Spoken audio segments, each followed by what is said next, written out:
Hey guys, it's Dr. May. How's it going today? Well, I wanted to make a special video for those of you out there that are struggling with physical pain. Now, most of my videos are for people who are struggling with emotional pain, but a lot of times they really come hand in hand. And so I wanted to go over some coping skills for managing chronic pain or just any kind of pain that you might be struggling with physically, because it's really important because a lot of people are getting hooked on opiates and pills, and there's other ways to handle it also. So I want to give you some pointers for that in case that helps you. And then at the end, I'm going to share some resources that I found helpful myself. Okay, so coping with physical pain. Okay, so first thing we should probably just define pain. Okay, and like you can see in that top picture there, physical pain and emotional pain are actually activated in the brain right next to each other. So that's why when you're feeling emotional pain, it almost hurts. Like if you got rejected, the emotional pain part lights up in your brain, and so does the physical pain. That's why, like they say, love hurts, because they really go hand in hand. And so when we work on our emotions, it also helps work on the physical too, like the body-mind connection, okay? But anyway, so what is pain? So in a general way, it actually means anything that you hold inside that doesn't feel okay, all right, in a very general sense. So that can be something physical, something emotional, but it's anything you hold inside that doesn't feel okay, all right? It also represents a signal or a cry for help from an overwhelmed or injured part of you that needs attention, right? So it could be an injured emotional part of you or an injured physical part of you, or maybe both, okay?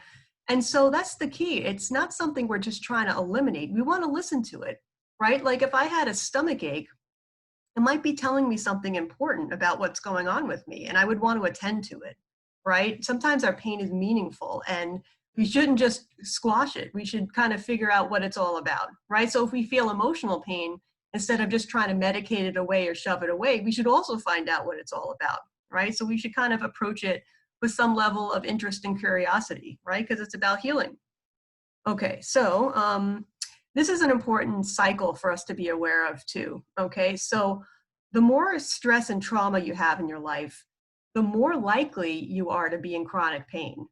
And the more chronic pain you have, which is actually kind of traumatizing in itself, the more stress you have. And the more stress you have, the more you tighten up and it increases the pain. So sometimes it can really become this vicious cycle, all right? So some of the skills I'm going to go over today are going to help us to break that cycle, okay? So we don't get too overwhelmed by our physical pain and just add to our own overall stress level, okay? All right. Okay, so here's another concept too. So they talk about like primary suffering and secondary suffering. So on a physical level, right, the primary suffering is the original pain, right? So like the woman in the picture, she has like a neck ache or a shoulder ache, right? So there's original pain from whatever that physical issue is in your neck and your shoulder. But then the secondary suffering is what you layer on top of it, which increases the pain, right? So if I think about it in certain negative ways, or I have emotional,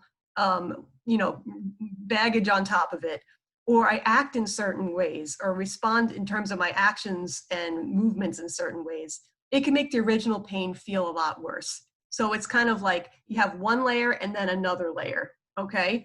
A Buddhist example is they have a story, I don't know if you guys ever heard of it, and it's called the second arrow, right? So if you get shot with one arrow, that's bad enough. But then sometimes we get shot with a second arrow and it makes the pain even worse. So the second arrow here is like the secondary suffering. It's the emotional stuff we layer on top of the original problem.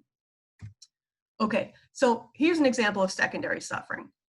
They say that these emotions that are listed here, anxiety, anger, and hopelessness or depression, but particularly anxiety and anger, tend to make the pain worse.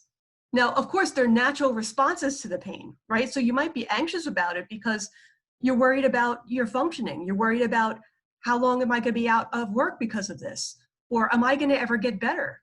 Or am I ever going to function again? So there's a lot of anxious thoughts that make a lot of sense, right?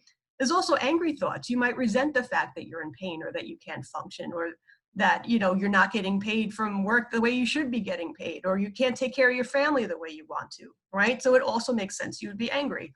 And the hopelessness of depression is kind of like when you can't escape it, You have this feeling of hopelessness, like no matter what I do, I can't seem to figure out how to make this better. And I'm trapped in it, right? So while we could validate the experience of these emotions, they also tend to make the pain worse, okay? So it's important for us to take care of these emotions the best we can so it eliminates as much of that secondary suffering as possible, okay? So other secondary suffering has to do with the thoughts that we're thinking about the pain, okay? So here are some examples. I'm just gonna read them just to help us all follow along. I'm gonna start with the bottom left. So thoughts like, will I ever feel better? What's the source of my pain? So wondering, where the heck is this even coming from? Why am I feeling this way? You know, or I should be pain-free. And why can't people help me? Maybe you're going from doctor to doctor trying to get relief and nobody could help you and you're very frustrated, right? Or why me? It's not fair, you know? Maybe other people you know are totally fine and you're the one who's suffering and you feel like, hey, what happened, right? Or it's terrible that I can't escape this pain, right? Going with that hopelessness feeling.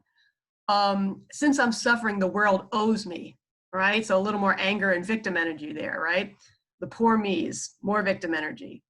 I can't let that go and forgive, right? A lack of forgiveness creates tension in your body. It also is associated with other kinds of illness and disease and the importance of forgiveness, even for your physical health, okay? But including for chronic pain, okay?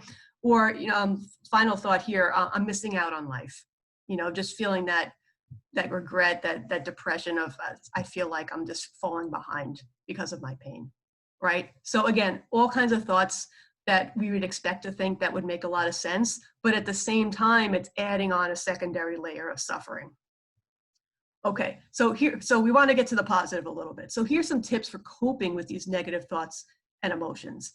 One is they say it's important to not wait for your pain to be over in order to live your life.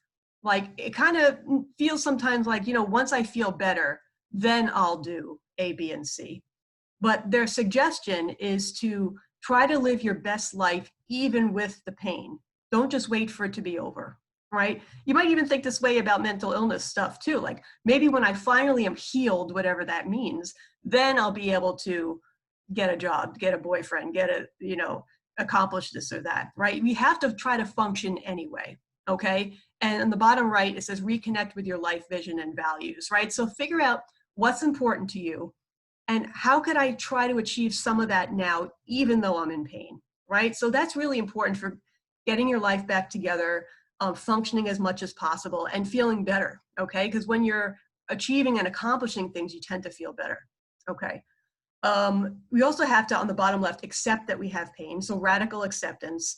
So instead of fighting the pain with those kinds of thoughts I showed before, like it's not fair and this shouldn't happen to me and, when am I getting out of this? It's about accepting the way I'm feeling right now, okay? Even if you don't like it, okay? Not that we love pain, but even if you don't like it, the radical acceptance eases out the emotions, all right? Like I mentioned before, to forgive, okay? So go through an inventory of who am I still resenting, right? Because resenting is literally meaning to feel again. And as you feel again, you tighten and you contract against those people and against your own pain, right? So the forgiveness eases it out and it contributes more to your health, okay? With your thinking, one thing you could do is catch yourself thinking some of those thoughts, like I mentioned before, challenge them and replace them with other kinds of healthier thoughts, right? And also to step back from your thoughts and emotions, kind of like in a mindful way, right? Not to buy into them necessarily like they're the truth, but just that this is my experience right now. This is what I happen to be feeling. Oh, there goes another feeling of anger and frustration. Oh, there goes another thought about why me, right? Just sit back and observe your thoughts without getting too attached. And then at some point you could start to rethink the situation. Tell yourself a new story about your pain, maybe a more empowering story, such as, I could figure out how to live my best life anyway, okay? So really important. We're gonna do more with mindfulness in a little while though, by the way. Okay, so another example of secondary suffering is the actions or behaviors we engage in that can make the pain worse, okay? One of the top things they talk about is how not sleeping well can make the pain worse. So they even say that like in the beginning, especially if you're really having trouble sleeping, maybe because you're in a lot of pain, it's important to work with your doctor to, work on your sleep hygiene and maybe even getting medical sleep aids such as Ambien temporarily, just to help you sleep. Because if the sleep's not good, the pain really won't get a lot better. So that's really one of the most important things they recommend. They talk about the importance of not trying to suppress or ignore the pain, and not to push yourself beyond your limits and re-injure yourself, right? So if you're trying to be tough and you're trying to say, all right, no, it doesn't bother me, I'm okay, and it's fine, I could lift this, I could do this, and then you hurt it worse, your pain's just going to go on much longer, or you might create a worse injury. So very important to be careful about that. When I was going over the thoughts, I was talking about some victim-like thoughts, right? So it's important not to get stuck in a victim role. I mean, you are kind of a victim of your pain, that's true, but you're so much more than your pain. And to make your whole self about your pain, about being victimized by it, is to limit yourself. So it's important to make that just a small part of who you are, but not the vast majority of who you are, right? So catch yourself thinking the why me's, and it's not fair, and I need to be repaid for this, and the world owes me. Like that kind of stuff keeps you stuck, and it doesn't really help you, all right? It's not making you in a good position to move forward in your life, all right? So really watch that victim role. If you want to know more about victimhood, watch my video about, overcoming a victim identity or something to that effect. Okay, tensing and breath holding. So if you're in pain, it's kind of natural to kind of tense against it, okay? I've personally kind of experienced this myself, and I'm sure a lot of people go through that because you're trying to guard the area, right? You're kind of trying to not move too much and hurt more and stuff like that. But they say that the increased tension and breath holding makes it worse, right? So we got to be mindful of when we're doing that and try to let that go a little bit, right? Pay attention to your breathing, pay attention to the areas that, you're tensing up. You could even do some progressive muscle relaxation practices to practice tuning into those muscles, and some breathing practices to practice lengthening and softening your breath, all right? Also, restricting movement and activities. So you might be afraid to re-injure yourself, so you might be holding back on doing a lot of things and really making your range of motion and your world very, very small. But it's very important to work with your doctor and know what kind of movements are okay and what kind of gentle exercises are okay, because the more you limit your movement, like the more impaired you can get. Like you could lose strength, you could lose other abilities. So it's important to even work through the pain if you have to in an appropriate way to keep the motion going, all right? Okay, so skills here, actions that can help pain. So there's a great phrase by a woman named Vidyamala Birch, who I'll tell you more about later. And she says, take a break before you break, all right? So that's about, recognizing when you're starting to strain or when you're starting to feel a little more pain, and take a break from it, right? Like if it hurts you to sit at your desk for a long time, give yourself a break and walk around if you have to, or lay down if you have to, then come back to it. Don't be a hero, right? Don't push yourself past your limit and hurt yourself, right? So take a break before you break. I'd say this applies to emotions too. This is kind of a good tip, right? Okay, so breathe through the tension and use a soft breath. What you could do, a great exercise to do, even for emotions, right, is to do a body scan, notice the areas of tension in your body, and imagine your breath going through those areas of tension and loosening them out, right? So if I feel tension in my shoulders, I'm gonna, let's say, imagine the breath coming through my shoulders instead of my nose or mouth, and loosening it as I go, okay? And using a soft breath. One time I heard, which is actually really true, if you breathe without making a noise, that's a sign that there's no tension there. If you're here, right, there's tension there, or there's tension there.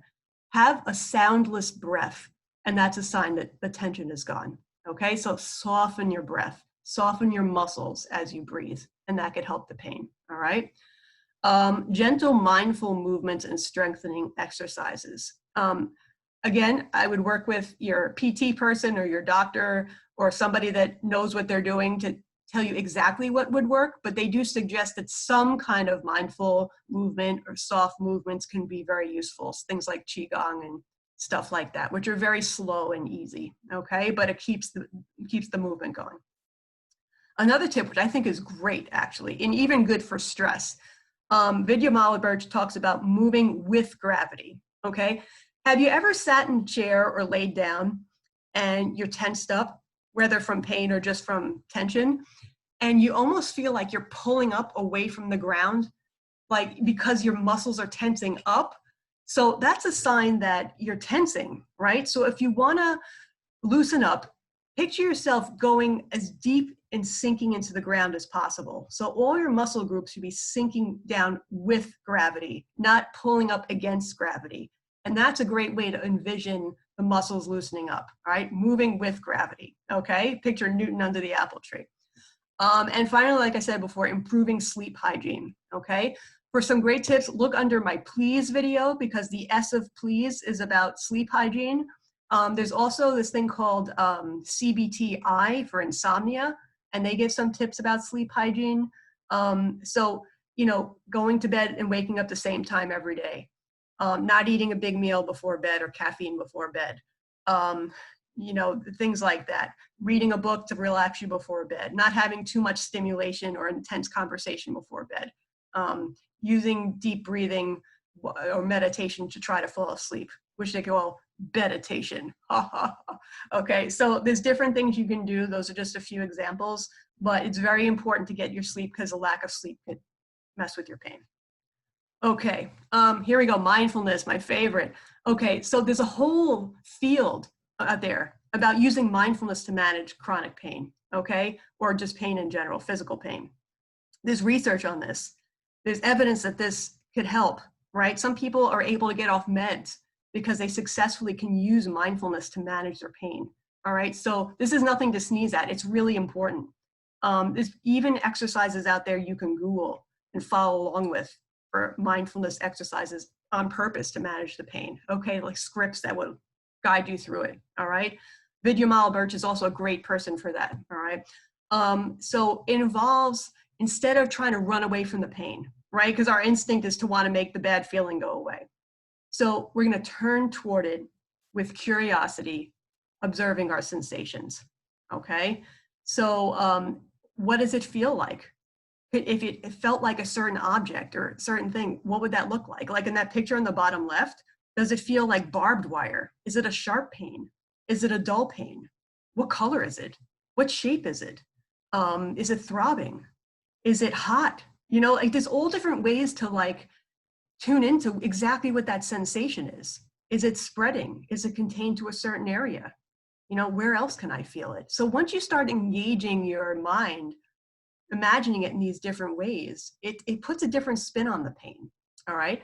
One tip also was to imagine it like as a certain object. So let's say I'm imagining my pain is like barbed wire.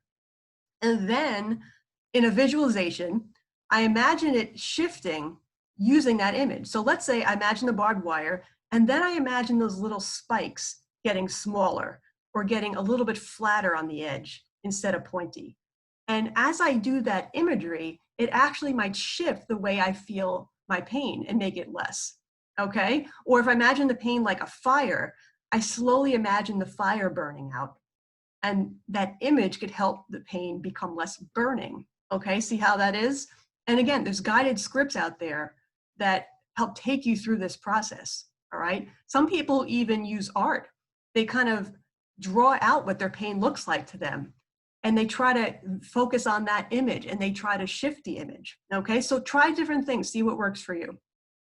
Okay, so upper right, another version of mindfulness. So open awareness is one of the different versions of mindfulness. So sometimes it's, you know, a very focused, attending to the pain. Other times it's like having that broad focus. So I'm coming from the big blue sky mind where I'm just open and everything else in my awareness is like the clouds coming by. So every sensation I have, every thought, every emotion is like a cloud coming through my base of open awareness, right? And so if I broaden my focus, now I could include in that big vision, that big perception, painful sensations in my body, not neutral sensations in my body, and possibly even pleasurable sensations. And if I broaden it enough, there really could be room for all three. And there's even some exercises where they say, you know, try to find the one spot in your body that feels pleasant or at least neutral. And sometimes it's even just, the feeling of closing your eyes and opening your eyes, like the feeling of your eyelids fluttering open and closed, or, like a feeling in your pinky toe. And that's the spot that feels okay. And you could take your mind and put it there. And that shifts the perception of your pain and all the rest of your body, right? It's really interesting. Another thing that mindfulness teaches us in general is that everything we experience in that field of awareness is impermanent, right? The blue sky of my awareness is permanent, but all the clouds are constantly changing shape. They're constantly moving through the sky, coming back and forth, different ones are coming in. And that's the same with my thoughts, my feelings, my body sensations, right? So when I include pain in that observation, I also know that the pain is impermanent or that it's constantly changing, okay? It's never gonna be exactly the same from minute to minute. And if I really tune into it, I'm gonna see that. And I'm gonna see how it does fluctuate, all right? So it's important to have that insight, that realization. Other things that could help, right? So kind intention is one of the aspects of mindfulness too. We could do loving kindness practice. So we could wish ourselves well, even in our pain. And we could also imagine ourselves wishing others well who are in pain. So common scripts for loving kindness are maybe, may I be happy, may I be healthy, may I be free of pain and suffering, right? And may other people who are in pain right now be happy, may they be healthy, may they be free of pain and suffering, right? So I direct compassion toward myself and toward others, right? So self-compassion has the three components: mindfulness, which we just talked about, being aware of it, common humanity, which means realizing that there's many other people that are experiencing this right now, and everybody experiences pain from time to time. This prevents you from feeling too alone with it. And kind intention. So that's like the loving kindness part. Being kind to yourself because you're suffering, right? And you deserve to be kind to yourself because it's a hard thing to go through, right? So instead of focusing on all the negatives and the victimhood, focus on giving yourself kindness, okay? Yeah. Okay, more secondary suffering. Okay, so interpersonal factors that can make the pain worse, all right?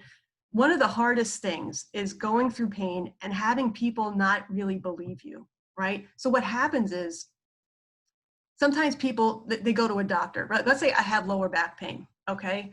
And I'm in such pain that I figure there's gotta be something physically wrong with me to create this pain, right? So I go to the doctor and I get x-rays and MRIs and they can't find anything. And now I'm feeling completely invalidated because to me, my pain is really, it's real.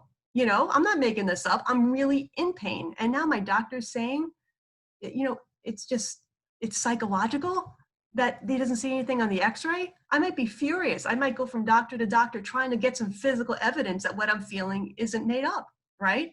Or sometimes if someone can't see a problem, like an invisible illness, they think it's somehow not real. And that could feel super invalidating, right? And dealing with the stress of the invalidation creates more tension in your body and can actually make the pain worse, right? In addition to make you emotionally feel worse, right?